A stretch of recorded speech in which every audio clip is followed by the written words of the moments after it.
everyone, welcome back to the Design Gold channel. Today we'll talk about how to use the Create Surface Thickness function. We prepare 5 surfaces, and then select these surfaces to use the Create Surface Thickness function.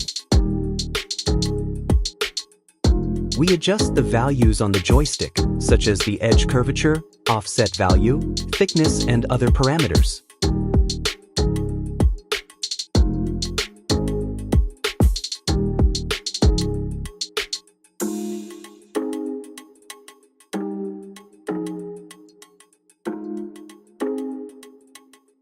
After completion, click on the control points of the surface to adjust the shape of the surface. If it is found that the data such as thickness is incorrect,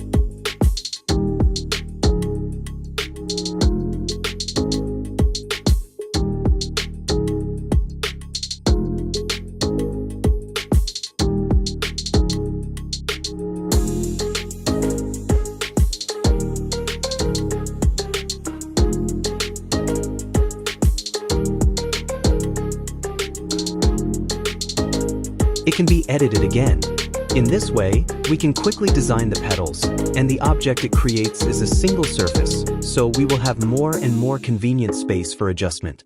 This video is over. Thank you all for watching.